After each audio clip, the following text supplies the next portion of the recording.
Your life as every level of an FBI manhunt. You're staring at an ankle monitor blinking green on your kitchen table, a pair of wire cutters in your right hand, and a murder charge for something you didn't do.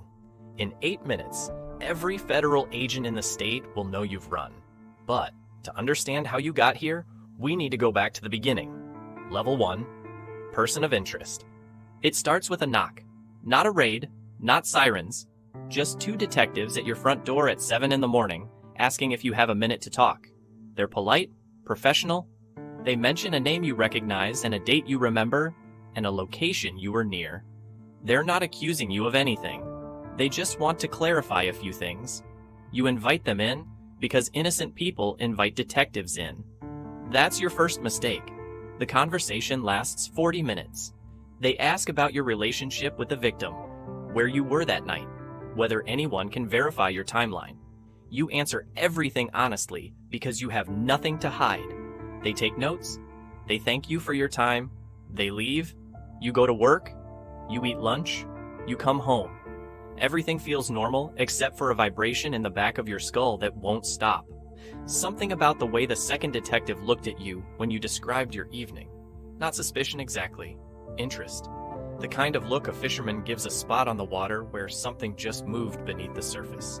3 days later, your neighbor Marcus mentions that 2 men in suits asked about you. Nothing serious, he says. Just questions about your schedule, your habits, whether you have visitors. Marcus thought it was weird, but didn't want to bother you with it. He tells you over the fence while watering his garden, casual, like it's neighborhood gossip. You laugh it off, but your stomach drops. You Google the victim's name that night. Local news has a short article. Homicide. Investigation ongoing. No suspects named. You read it 3 times and tell yourself you're not involved, so there's nothing to worry about. But you notice your hands are shaking when you close the laptop. The detectives come back a week later. Same polite tone, different questions. They want to know about your phone, whether you'd be willing to share your location data from that night. You ask if you need a lawyer. They say that's your right, but it might look like you have something to hide. You give them the phone data because you're still playing the innocent person game. They leave with a copy of your digital movements plotted on a timeline.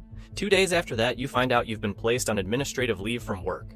HR says it's precautionary, related to a law enforcement inquiry. Nobody will tell you exactly what was said, but the way your coworkers look at you when you clean out your desk tells you everything. The investigation hasn't charged you with anything. It doesn't need to. The suspicion alone is already destroying your life. Level 2. Suspect. The warrant arrives on a Tuesday, not for your arrest, for your DNA. A detective serves it at your apartment with a court order requiring you to submit a buccal swab. The process takes 30 seconds. They rub the inside of your cheek with a cotton stick, seal it in an evidence bag, and leave. You stand in your kitchen holding the copy of the warrant and realize the word suspect now lives next to your name in a file somewhere. Marcus comes over that evening. He brings beer and doesn't ask questions, which is exactly what you need. You sit on your porch and drink in silence for an hour. Then he says something that catches you off guard. He says, whatever happens, he knows who you are. He's lived next door to you for 4 years. He's seen how you treat people. He doesn't need a court to tell him what he already knows. It's the kindest thing anyone said to you in weeks. You almost tell him everything. How the timeline is wrong. How the evidence they're building is circumstantial but convincing if you look at it from the right angle. How you were in the wrong place at the wrong time, and now the machinery of justice is grinding towards you with no brake pedal. But you don't tell him because telling him makes him a witness, and you're not going to drag Marcus into this. Your lawyer calls the next morning. She's reviewed the case file through discovery, and the news isn't good. The victim was found in a location 3 blocks from your apartment. Your phone data puts you in the area that night. Security camera footage shows someone matching your general description walking toward the scene 20 minutes before the estimated time of death. It's not proof, but it's a story that a prosecutor can tell, and stories are what convictions are made of. The media picks it up. Not national yet, local. Your name isn't published, but the details are specific enough that anyone who knows you can connect the dots. Your mother calls. She's seen the news. She's crying. You tell her it's a misunderstanding. She wants to believe you. You can hear in her voice that she's trying. Your bank account starts bleeding. Legal fees, lost wages. The apartment lease your landlord suddenly wants to terminate. The world is designed for people who aren't suspects. The moment that label attaches to you, the infrastructure of normal life starts rejecting you like a bad transplant. Level 3. The warrant. The arrest warrant comes 6 weeks after the first knock. You're not home when they issue it. You're at your lawyer's office reviewing the case when she gets a call. Her face tells you before her words do. A state judge has signed off on a warrant for your arrest. First-degree murder. Your lawyer tells you to turn yourself in. It's the smart play, controlled, dignified. You walk into the county building with your attorney by your side. They process you. Fingerprints, photographs. The booking officer has done this 1,000 times and handles you with the same mechanical efficiency he'd use to file paperwork. You're a number now. A case file with a barcode. Bail is set at $500,000. Your family scrapes together everything. Your mother mortgages her house. Your sister empties her savings. Marcus offers $3,000 he's been saving for a fishing boat.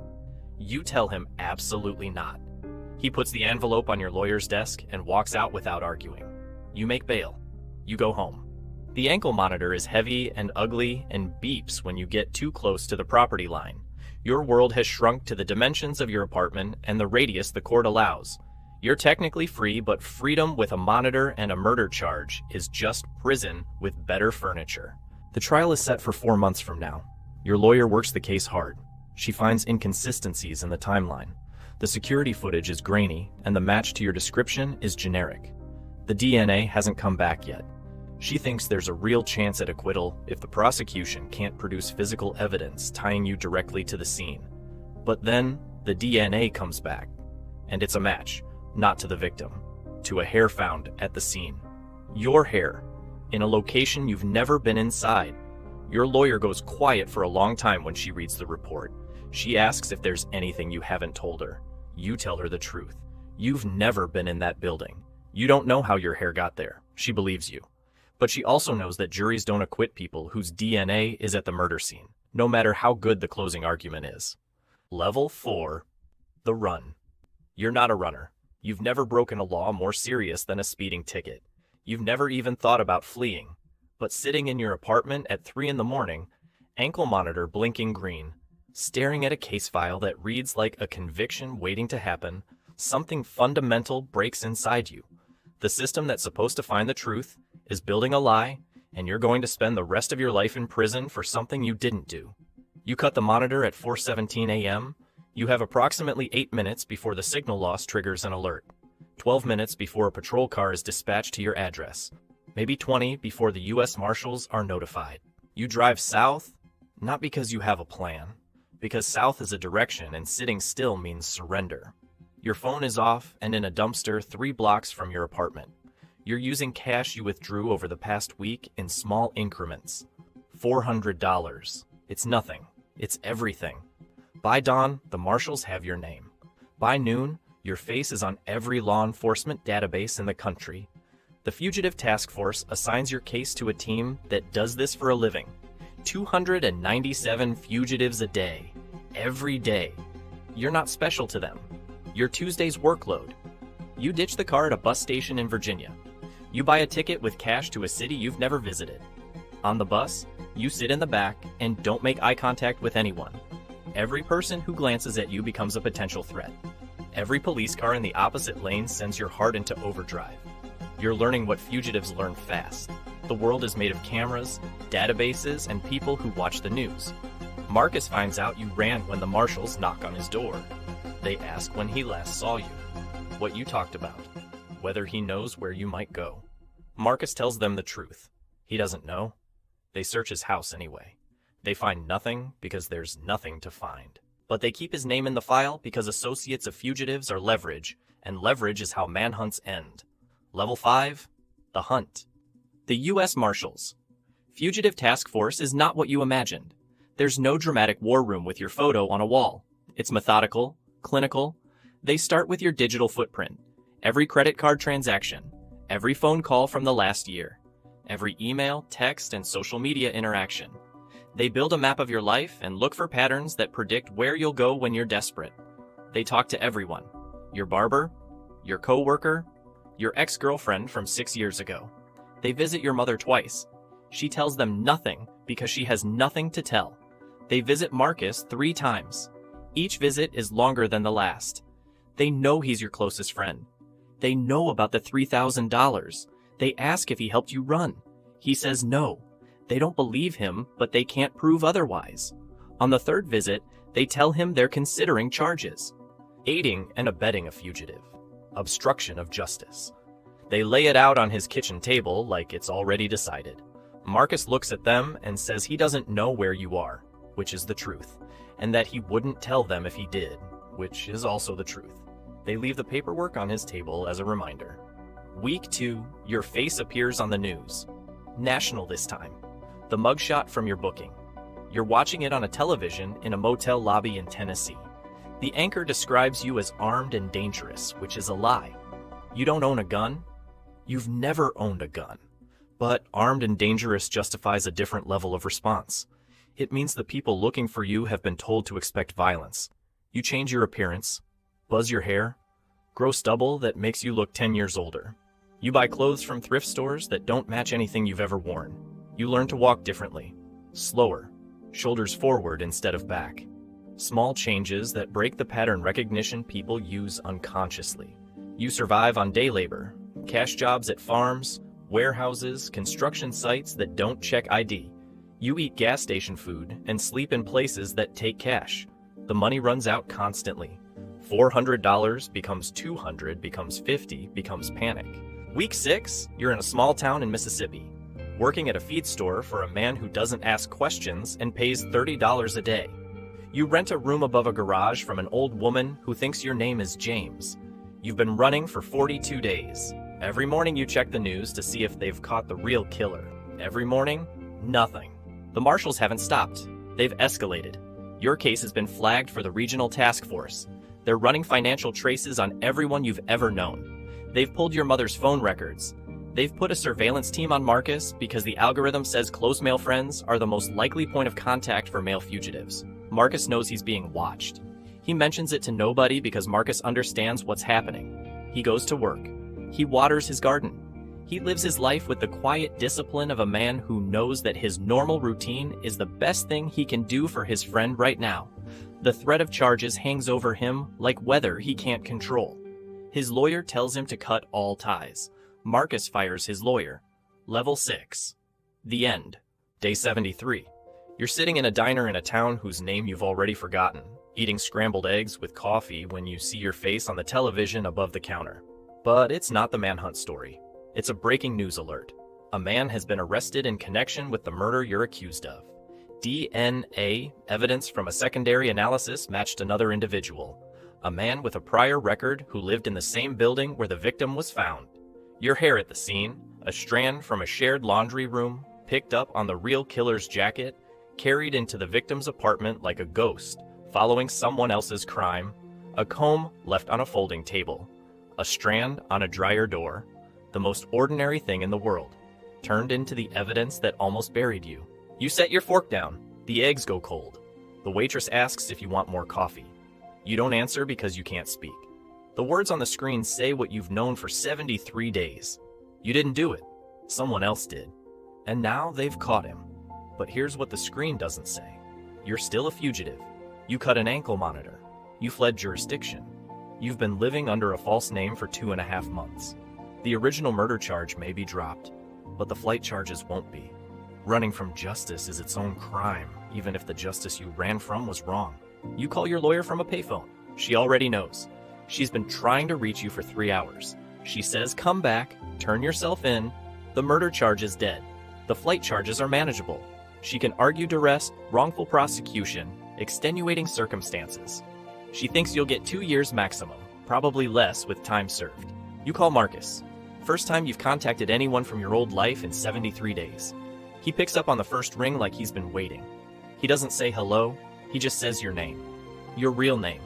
The one nobody's used in 2.5 months. The sound of it in his voice breaks something loose in your chest that's been locked tight since the night you cut the monitor. You tell him it's over. He says he knows. He saw the news. He asks where you are. You tell him. He says he'll come get you. You tell him no.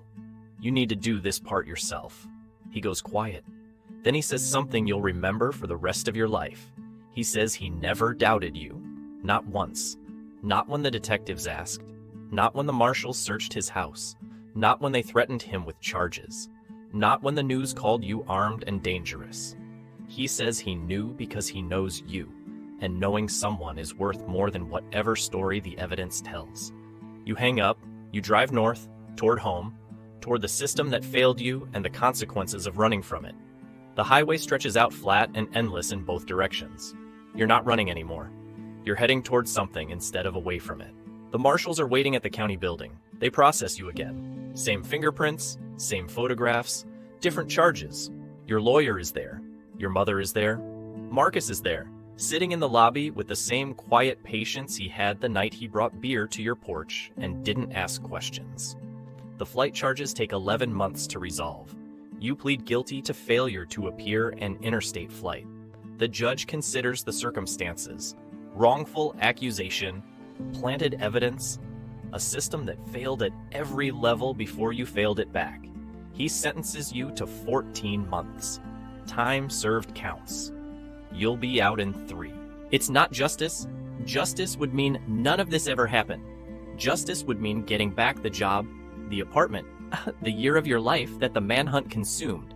But it's the closest thing to justice the system can produce after it breaks you and then discovers the pieces don't match the crime.